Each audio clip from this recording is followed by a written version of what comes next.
දැන්ට පවතින ආණ්ඩුක්‍රම ව්‍යවස්ථාවට 20 වෙනි ආණ්ඩුක්‍රම ව්‍යවස්ථා සංශෝධනයක් ඉදිරිපත් කරන්න ආණ්ඩුව තීරණය කළා තියෙනවා. ඒ 20 වෙනි ආණ්ඩුක්‍රම ව්‍යවස්ථා සංශෝධනය හරහා පවතින ආණ්ඩුක්‍රම ව්‍යවස්ථාවේ විශාල වෙනස්කම් ප්‍රමාණයක් සිද්ධ වෙනවා. විශේෂයෙන් 2015 වසරේදී ආණ්ඩුක්‍රම ව්‍යවස්ථාවට එකතු කරපු 19 වෙනි ව්‍යවස්ථා සංශෝධනයෙන් හඳුන්වා දුන්නු ඒ වගන්ති සැලකිය යුතු ප්‍රමාණයක් මේකෙන් වෙනස් වෙනවා. ඇත්තටම 19 වෙනි ව්‍යවස්ථා සංශෝධනයේ තිබූ වගන්ති වලින් ඉවත් නොවන ඒවා බොහොම අතලොස්සයි තියෙන්නේ.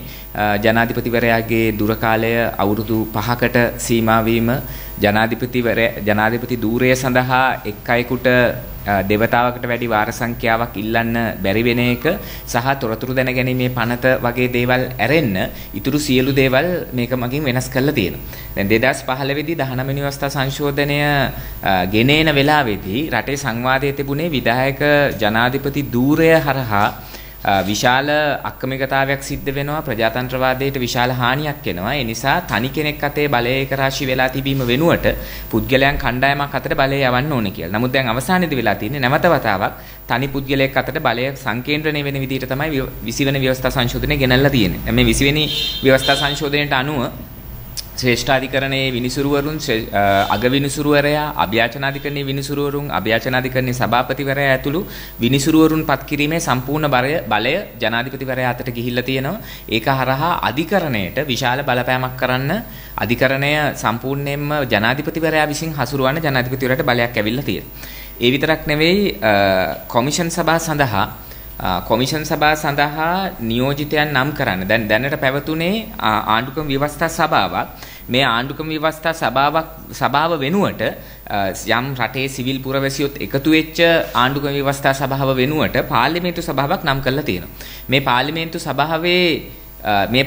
සභාව විසින් තමයි කොමිෂන් සභාව වලට නියෝජිතව නම් කරන්නේ. ප්‍රශ්නේ තියෙන්නේ පාර්ලිමේන්තු සභාව නම් කරන්නේ කවුද? පාර්ලිමේන්තු සභාවට ඉන්නවා නිල බලයෙන්පත් වෙනවා අගමැතිවරයා, විපක්ෂ නායකවරයා, කතානායකවරයා, අගමැතිවරයා විසින් නම් කරනු ලබන පාර්ලිමේන්තු මන්ත්‍රීවරයෙක්, විපක්ෂ නායකවරයා විසින් නම් කරනු ලබන පාර්ලිමේන්තු මන්ත්‍රීවරයෙක්. එතකොට පාර්ලිමේන්තුවේ නියෝජිතයන්ගෙන් විතරයි මේ ව්‍යවස්ථා සභාව සම්බන්ධ වෙන්නේ. ඒ විතරක් නෙවෙයි මේ කොමිෂන් සභාව සඳහා ජනාධිපතිවරයා විසින් නම් ඉදිරිපත් කරාට පස්සේ ජනාධිපතිවරයා විසින් ඉදිරිපත් කරන නම් පිළිබඳ නිරීක්ෂණ ඉදිරිපත් කිරීමේ බලයක් විතරයි මේ පාර්ලිමේන්තු සභාවට ලබා දීලා තියෙන්නේ. ඒක හරහා මේ කොමිෂන් සභා කියන ඒවා සම්පූර්ණයෙන්ම ජනාධිපතිවරයාට හැසිරවිය හැකි තත්ත්වයටපත් වෙනවා. ඒ විතරක් නෙවෙයි රජයේ නිලධාරීන් සම්බන්ධ තීන්දුව తీරන ගැනීමේ මුළු බලය නිලධාරීන්ට නියෝග නිකුත් කිරීමේ සම්පූර්ණ බලය ජනාධිපතිවරයා අතටපත් කරලා තියෙනවා. ඒ විතරක් නෙවෙයි පොලිස්පතිවරයා, නීතිපතිවරයා, විගණකාධිපතිවරයා, පාර්ලිමේන්තුවේ දුක්ගන්නරාල එහෙම නැත්නම් ඔම්බුඩ්ස්මන්වරයා මේ සියලු දෙනා පත් කිරීමේ බලය ජනාධිපතිට දීලා තියෙනවා. අගමැතිවරයා පත් කිරීමේ බලයත් ජනාධිපතිට දීලා තියෙනවා.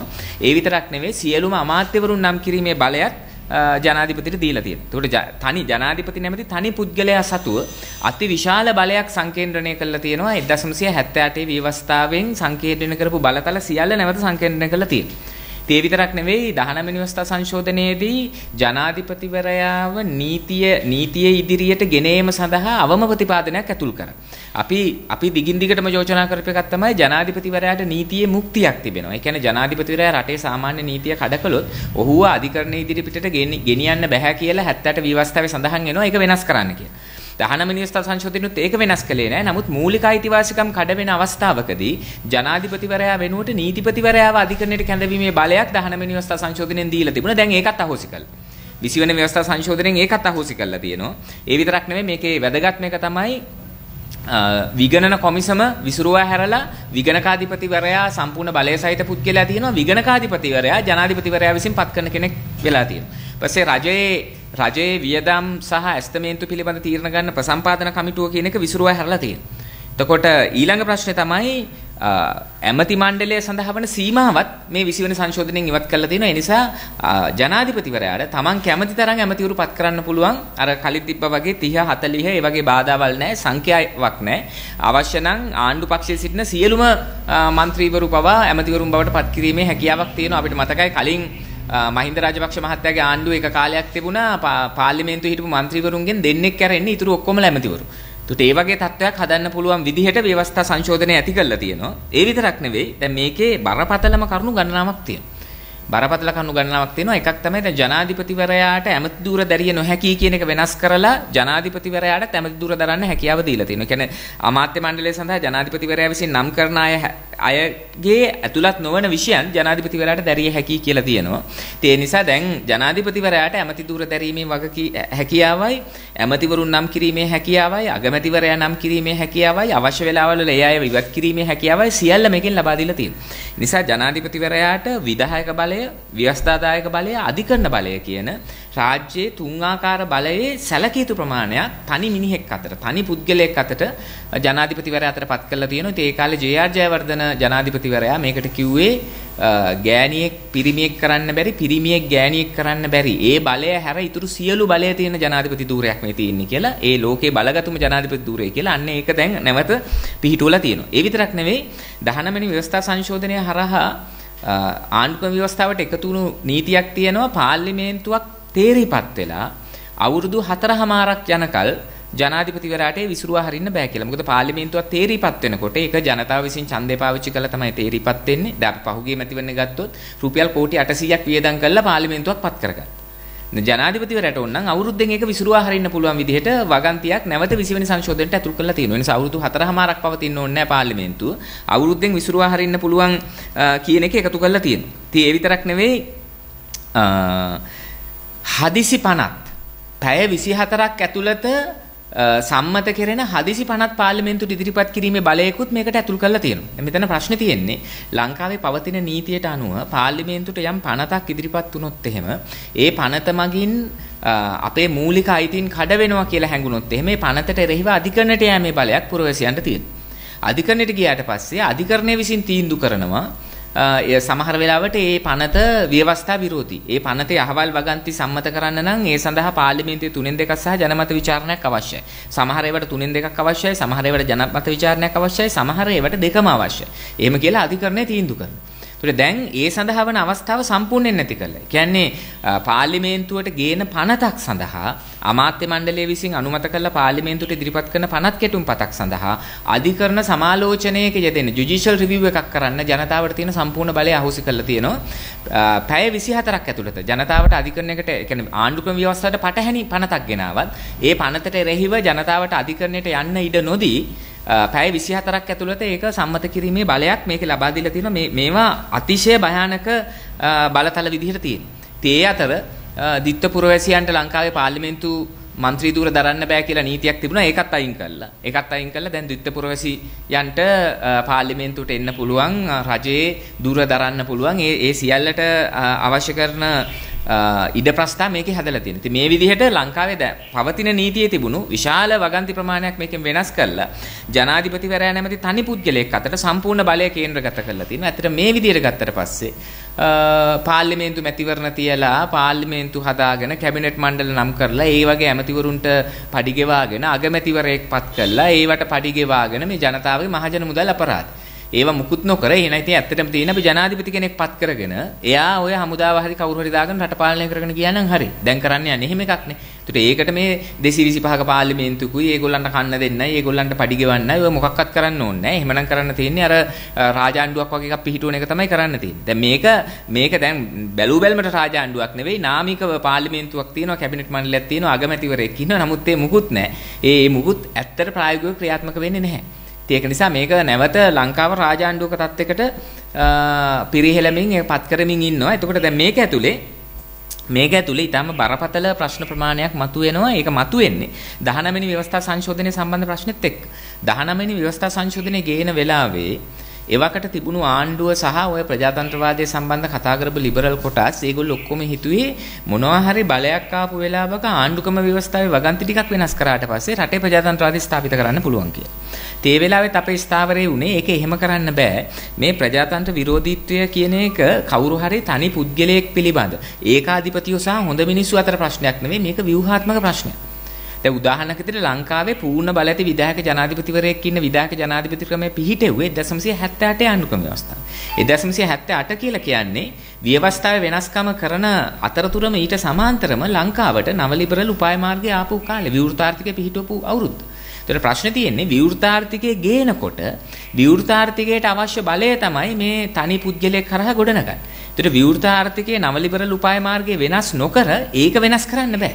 නිසා දැන් මේ ආර්ථික උපාය මාර්ගය සමාජ ආර්ථික ක්‍රමය මෙහෙමම තියාගෙන ප්‍රජාතන්ත්‍රවාදය උස්ථාපිත කරනවා කියවට එහෙම කරන්න බෑ. ආණ්ඩුක්‍රම ව්‍යවස්ථාවට මොනවා හරි ටිකක් කරන්න පුළුවන්. නමුත් ආයෙ වෙන ආණ්ඩුවක් ආවට පස්සේ ඒක ආයෙ වෙනස් කරලා පරණ තත්ත්වෙටම යනවා. ඒක තමයි දැන් මේ සිද්ධ වෙමින් යන්නේ. දැන් ගිය ආණ්ඩුව වුණත් ප්‍රජාතන්ත්‍රවාදී කිව්වට ඒගොල්ලෝ දැන් 19 වෙනි ව්‍යවස්ථා සංශෝධනය ගෙනාවා. ඒ ගෙනාවෙත් කීය පොරොන්දු වෙච්ච එක නෙවෙයි. විධායක ජනාධිපති ධූරය අහෝසි කිරීම ගැන පොරොන්දු දීලා අන්තිමට ගෙනාවේ මේ සොච්චම් බලයක් අඩුම ගන්න ජනාධිපතිව නීතිය ඉදිරියේ මුක්තිය වගේ දේවල් මරණ දඬුවම ලැබූ සහ අනිකුත් වරදකරුවන්ට සමාව දීමේ බලය වගේ දේවල් පවා ජනාධිපතිට අහිමි නොකර තමයි 19 වෙනි සංශෝධනය ගෙනාවේ. පොරොන්දු උනේ සිංහෙක් දෙනවා කියලා දුන්නේ මීපැටි. දැන් මේ ආණ්ඩුව කළා තියෙන දුන්නු මීපැටියවත් නැවත උදුරගෙන තියෙනවා. දැන් නිසා ජනතාව 2015 දී සිංහෙක් බලාපොරොත්තු වුණා. යහපාලන ආණ්ඩුව සිංහ වෙනුවට මීපැටියෙක් දුන්නා.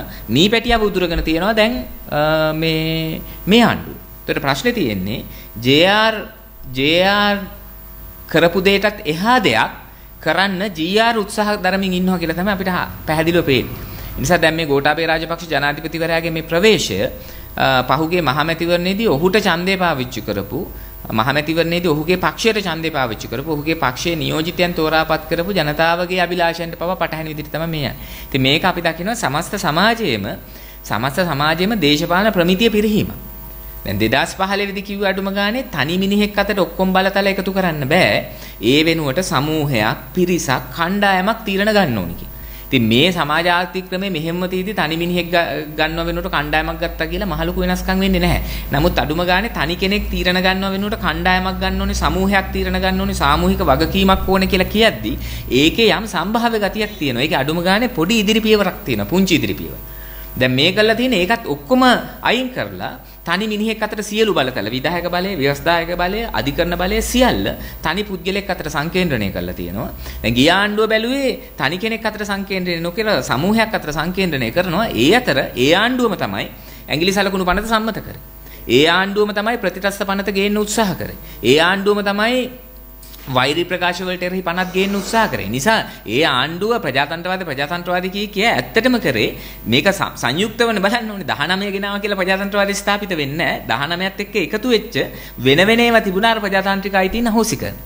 ඒවා අහෝසි කරන ඒවත් එක්ක සංයුක්තව තමයි මේක බලන්න ඕනේ. ඒ ආණ්ඩුව පැත්ත. හැබැයි මේ ආණ්ඩුව මොකද්ද කරන්නේ? මේ ආණ්ඩුව දැනට ප්‍රකට කරලා තියෙන උවමනාව ප්‍රකට කරලා තියෙන ආර්ථික උවමනාව අපිට පේන විදිහට මේ සිංගප්පූරුව, මැලේසියාව, දකුණු කොරියාව වගේ රටවල් වල තියෙන ආර්ථික උපාය මාර්ගය තමයි අනුගමනය කරන්න යන්නේ. අන්න ඒක සඳහා අවශ්‍ය කරන ඒකට එරෙහිව ජනතාවගේ විරෝධයක් කෙනෙකුට ඒ විරෝධය නැති කිරීම සඳහා අවශ්‍ය කරන උපරිම බලය සංකේතනය කිරීම තමයි මේ කරලා තියෙන්නේ.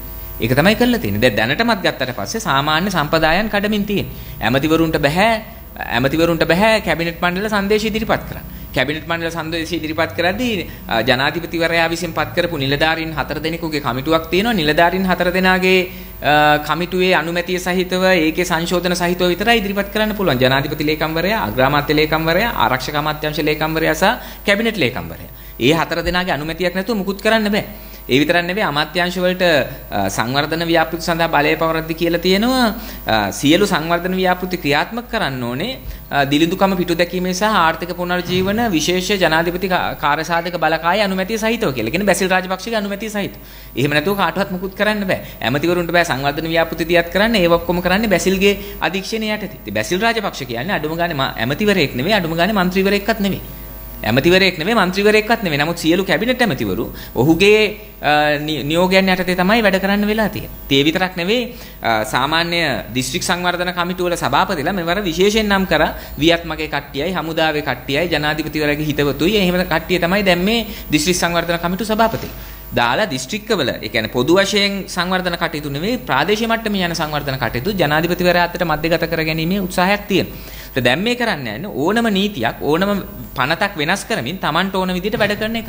දැන් උදාහරණයට සිංහරාජ කැලේට හානි වෙන විදිහට අර ලංකා ගමේ ඉඳලා නෙළුවට පාර කපන්න ගියා. ඒ පාර කපන්න යන වෙලාවේ ලංකාවේ නීති උල්ලංඝනය කරලා තිබුණා. වනසත්ව හා වෘක්ෂලතා ආඥා පනත සම්පූර්ණයෙන් උල්ලංඝනය කරලා තිබුණා. ඊට පස්සේ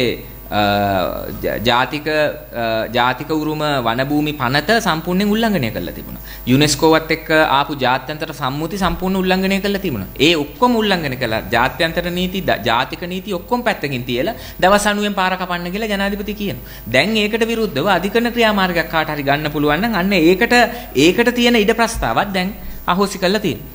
ඒක නිසා බරපතල ඒකාධිපතිත්වයක් නිර්මාණය කරන පැත්තට මේ යන්නේ. ඉතින් මේක ඊට වඩා යහපත් පුද්ගලයෝ එයි කියලා බලාගෙන හිටියට වැඩක් නැහැ. අපි ඉස්සෙල්ලා කිව්වාගේ සමාජයේම දේශපාලන ප්‍රමිතිය වැටලා තියෙනවා. මීට අවුරුදු 5කට කලින් සමාජයේ හිතුවා නම් සාමූහික වගකීමක් තනි මිනිස්සු වෙනුවට පුද්ගලයෝ කණ්ඩායම් ව්‍යුහයන් ඒ වගේ තමයි මේව කරන්න ඕනේ කියලා. දැන් හිතමින් ඉන්නවා මේ අපිව බේර ගන්න, ගලව ගන්න කවුරු හරි ਸਰව බලධාරී දෙවියන් වහන්සේ වගේ කෙනෙක්, දියසෙන් කුමාරයා වගේ කෙනෙක් එකපාරටම පහළ වෙලා අපිව බේරගනි. දැන් කරගන්න තියෙන්නේ ඒ දියසෙන් කුමාරයාට බලය සංකේන්ද්‍රණය කිරීම කියලා. දැන් ඒකනේ මේ යන්නේ. ඒ නිසා මේ තනි මිනිහෙක්ට චැම්පියන් කෙනෙක් වෙලා ඕන දෙයක් ගොඩ දාන්න පුළුවන් කියලා හිතන තත්යකට සමාජෙපත් වෙලා තියෙනවා. ඒ සමාජයේ ඒ තත්ත්වයට පත්වීමේ ප්‍රතිඵලය තමයි ගෝඨාභය රාජපක්ෂ වගේ කෙනෙක් ඉස්සරහට ඇවිල්ලා මේ 20 වෙනි ව්‍යවස්ථා සංශෝධනය හරහා සම්පූර්ණ විධායක ව්‍යවස්ථායක අධිකරණ බලය ඒ වගේ කිසිම චෙක් ඇන්ඩ් බැලන්ස් එකක් නැතුව සංවර්ණ හෝ තුලනයක් නැතුව සියල්ල තමන්ගේ අතට පවර ගන්න තත්ත්වයකට ඇවිල්ලා තියෙනවා. ඒක නිසා මේක දැන් පාර්ලිමේන්තුවකින් වැඩකුත් නැහැ. මොකද පාර්ලිමේන්තුව ඕන වෙලාවක මේ මාසයක් අවුරුද්දක් ඇතුළත ජනාධිපතිට විසිරුවා හරින්න පුළුවන්. පාර්ලිමේන්තුවල අනපනස් සම්මත කිරීමට අදාළ ශ්‍රේෂ්ඨාධිකරණ විමසීමුත් වැඩක් නැහැ. පැය 24න් ඕන නීතියක් වෙනස් කරන්න පුළුවන්. ඒක නිසා දැන් මේ තනි ඒකාධිපති බලයක් හදලා තියෙනවා. දැන් මේක කරන්නේ රට ගොඩනගන්න ඒ වගේ බලයක් ඕනේ කියලා. ඉතින් කලින් කිව්වා ජනාධිපතිකම ගෝඨාභය මහත්තයාට දුන්නොත් රට ගොඩනගන්න පුළුවන්. ඒක දුන්නා මිනිස්සු. ඒක දුන්නාට පස්සේ කිව්වා පාර්ලිමේන්තුවේ 3න් 2ක් හම්බුනොත් රට ගොඩනගන්න පුළුවන් කියලා. ඊට පස්සේ ඒකත් දුන්නා. දැන් කියනවා සියලු බලය එන පාර්ලිමේන්තුවේ 3න් 2ක් ඉල්ලුවේ මොකටද? පාර්ලිමේන්තුවේ 3න් 2ක් ඉල්ලුවේ මෙන්න මේ ආණ්ඩුක්‍රම ව්‍යවස්ථාව වෙනස් කරන්න වැඩේ. ඔය 3න් 2 ඉල්ලන කාලේ අපි ඇහුවා 3න් 2ක් ඕනේ ජනතාවගේ මොන ප්‍රශ්න විසඳන්නද කියලා. ජනතාවගේ මොන ප්‍රශ්න විසඳන්නවත් පාර්ලිමේන්තුවේ 3න් 2ක් ඕනේ නැහැ. පාර්ලිමේන්තුවේ 3න් 2ක් අවශ්‍ය වෙන්නේ මෙන්න මේ ඒගොල්ලන්ගේ බලය සංකේන්ද්‍රණය පිළිබඳ ප්‍රශ්නේ විසඳ ගන්න. ඉතින් ඒක නිසා අඩුම ගානේ අයියයි මල්ලි අතර තරඟෙදි පවා මේ අයියව කොහොමද දනගස්සලා තියන්නේ කියලා තමයි දැන් මල්ලි හිතමින් ඉන්නේ. ඉතින් ඒක නිසා මේකෙදි අපි දකිනවා මේ හුදු ප්‍රජාතන්ත්‍රවාදය කියන දෘෂ්ටි කෝණයෙන් විතරක් නෙවෙයි මේක බැඳිලා තියෙන ආර්ථිකය, දේශපාලනය, සමාජ සංස්කෘති, මේ පරිසර නීති මේ සියල්ල එකට බැඳිලා තියෙන්නේ. ඒ නිසා ඒ සියල්ලේ පූර්ණ වෙනසක් නැතුව ප්‍රජාතන්ත්‍රවාදය ස්ථාපිත කරගන්න බෑ.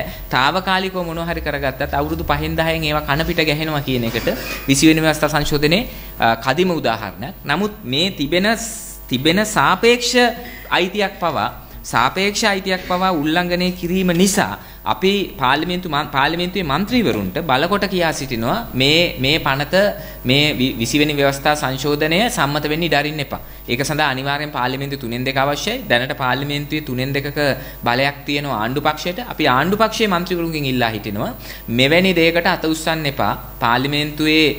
පාර්ලිමේන්තුවේ බලයත් නැවත ජනාධිපතිවරයා අතට අත්පත් කර ගන්න ආකාරයේ ව්‍යවස්ථා සංශෝධනයකට අත උස්සන්න එපා. ඒ වගේම මේ ව්‍යවස්ථා සංශෝධනය හරහා එන අනාගත අනතුර පරාජයටපත් කිරීම සඳහා ජනතාවගේ පුළුල් පෙළගැස්මක් කළ යුතු තියෙනවා. ඒ සඳහා පෙරටුගාමී සමාජවාදී පක්ෂයේ ලෙස අපිට කළ හැකි උපරිම මහන්සි අපි දරනවා. හැබැයි ඒක අපි දරන්නේ මේ මුළු ආර්ථිකය, සමාජය මේ සියල්ල වෙනස් කිරීමේ උත්සාහයේ එක අංගයක් විදිහට. මොකද දැන් ආණ්ඩුව ප්‍රකාශයටපත් කරලා තියෙනවා අලුත් ආණ්ඩුක්‍රම ව්‍යවස්ථාවක් ගේනවා කියලා. අලුත් ආණ්ඩුක්‍රම ව්‍යවස්ථාව කොහොම වේද කියලා හිතා ගන්න පුළුවන් පරණ එකට කරලා තියෙන සංශෝධනය අනුව. එන තිබුණු ව්‍යවස්ථාවට කරලා තියෙන සංශෝධනයෙන් අපිට හිතා ගන්න පුළුවන් මේ ආණ්ඩුක්‍රම ව්‍යවස්ථාව කොහොම එකක් වෙයිද කියලා. ඉතින් අලුත් ආණ්ඩුක්‍රම ව්‍යවස්ථාව මීටත් වඩා තාම බරපතල සර්වාධිකාරී බලතල සහිත එකක්, තනි කෙනෙක් අතර සම්පූර්ණ බලය පවරා ගැනීමක්. ආණ්ඩුක්‍රම ව්‍යවස්ථාව කියන්නේ පොත්වල ලියලා තියෙන ජනතාව සහ රජය අතර බලය පිළිබඳ ගිවිසුම කියන. ජනතාව සතු බලතල මොනවද, රජය සතු බලතල මොනවද කියන ගිවිසුම තමයි ආණ්ඩුක්‍රම ව්‍යවස්ථාව කියන්නේ. හැබැයි දැන් මේ ගිවිසුම අලුතෙන් හදන්න යන විදිය, ගිවිසුමේ වගන්ති සංශෝධනය කරලා අලුතෙන් හදන්න යන විදිහෙන් වෙන දේ තමයි ජනතාව සතු බලය කියන එක බිඳුවටම වැටිලා රාජ්‍ය සතු බලතල කියන එක පූර්ණ වශයෙන් ස්ථාපිත වෙනවා. ඉතින් ඒක 19 වෙනි සංශෝධනයේ ගෙනාපු කට්ටියත් බැලුවේ රාජ්‍ය බලතල වැඩි කරන්න තමයි. අර ඇඟිලි සලකුණු 50 ප්‍රතිතස්ත 50 අරවා මේවා ගෙනල්ලා ඒගොල්ලෝ උත්සාහ කරේ ඒක කරන්න තමයි. එක පැත්තකින් ප්‍රජාතන්ත්‍රවාදී කියලා පෙන්නලා අනිත් පැත්තෙන් ඒකට ෂොට් එක දෙන්න බැලුවේ. හැබැයි දැන් මේ ආණ්ඩුව ඊටාම විවෘත ලෙසම මේ ප්‍රජාතාන්ත්‍රික අයිතීන්ට පහර දෙන්න පටන් අරන් තියෙනවා. ඉතින් ඒ නිසා අපිට ඊටාම පැහැදිලි අවබෝධයක් එනවා ඉදිරි ආණ්ඩුක්‍රම ව්‍යවස්ථාව කෙසේ වෙයිද?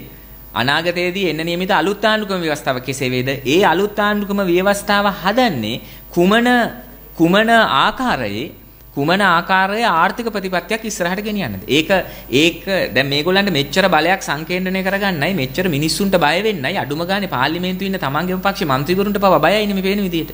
එහෙම බය වෙන්න කොමිෂන් සභාවලට බය වෙන්න කොමිෂන් සභාව පත් කරන බලය සම්පූර්ණ ජනාධිපති අරගෙන ඒකේ නිරීක්ෂණ බලයක් විතරක් පාර්ලිමේන්තු සභාවකට දීලා පාර්ලිමේන්තු සභාවත් කෙලින්ම අගමැති විපක්ෂ නායකයි එකතු වෙලා කතානායකයි එකතු වෙලා පාර්ලිමේන්තුවේම පත් කරන තත්ත්වයක් හදලා ඊට පස්සේ ඒ කොමිෂන් සභා වල ඉන්න සමාජිකයෝ පවා ඕන වෙලාවක ඉවත් කරන්න මාරු කරන්න ජනාධිපතිට බලය දීලා දැන් මැතිවරණ කොමිෂන් සභාව වගේ එකට මැතිවරණ කාලවලදී රජයේ නිලධාරීන්ට නියෝග නිකුත් කිරීම සඳහා තිබුණු බලයත් අහෝසි කරලා නිසා මේ එන පාර පැහැදිලි. ඒකට මේ කරන්න යන්නේ ජනතා විරෝධී ජනතාවගේ විරෝධයට ලක් වෙන ජනතාවගේ උද්ඝෝෂණ වලට හේතු වෙන සමාජ ආර්ථික ප්‍රතිපත්තියක් ඉස්සරහට ගෙනියන්න හදන්නේ. ඒකට ඕන කරන පූර්ව සූදානම තමයි මේ. නිසා පෙරමග ලකුණු වලින් ඉස්සරහට වෙන්නේ මොකද්ද කියලා හිතා ගන්න පුළුවන්. ඒ නිසා ඉදිරියේ දෙන අභියෝගය සඳහා ජනතාව සූදානම් කළ යුතු තියෙනවා. මේ 20 වෙනි ව්‍යවස්ථා සංශෝධනයට එරෙහිව ජනතාවගේ මතය ගොඩනැගීම කියලා කියන්නේ ඒ ඉදිරියේ එන අභියෝගයට මුහුණ දීම සඳහා ඒ වගේම මේ ජනතා විරෝධී තත්ත්වය වෙනස් කරලා ලංකාවේ සමාජ ආර්ථික ප්‍රතිපත්තිය දේශපාලන ප්‍රතිපත්තිය මුළුමනින් වෙනස් කිරීම සඳහා වන ආරම්භයක් බවට පත් කරගත යුතුයි. ඒ සඳහා පෙරටුගාමී සමාජවාදී පක්ෂය ලෙස අපි අපේ මැදිහත් වීම කරනවා. අපි දැනටමත් විවිධ පාර්ශවයන් සමග දැන් මේ ඇති වෙලා තිබෙන තත්ත්වය හමුවේ ගත යුතු ක්‍රියාමාර්ග සම්බන්ධෙනුයි එක්සත්ව ක්‍රියාත්මක වීම සම්බන්ධෙනුයි සාකච්ඡා කරමින් ඉන්නවා. අපි ජනතාවගෙන් ඉල්ලනවා තනි කෙනෙක් ඇවිල්ලා රට සංවර්ධනය කරයි අරක කරයි මේක කරයි දෙවියන් වහන්සේයි රාවණ රජුරු නැගිටලයි දියසෙන් කුමාරයයි කීකේ උඩ බලාගෙන ඉන්න එපා. ඒ වෙනුවට තමන්ගේ අයිතිවාසිකම් දිනා ගැනීම සඳහා තමන්ගේ ආර්ථික අයිතීන් තමන්ගේ දේශපාලන අයිතීන් ප්‍රජාතාන්ත්‍රික අයිතීන් ඒ සියල්ල දිනා ගැනීම සඳහා ජනතාවට තියෙන එකම මාර්ගය ජනතාව සංවිධානය වීම පුළුල් මහජන ව්‍යාපාර ගොඩනැගීම විතරයි. ඒ සඳහා ජනතාවට එකතු වෙන්න කියලා අපි ආරාධනා කරනවා.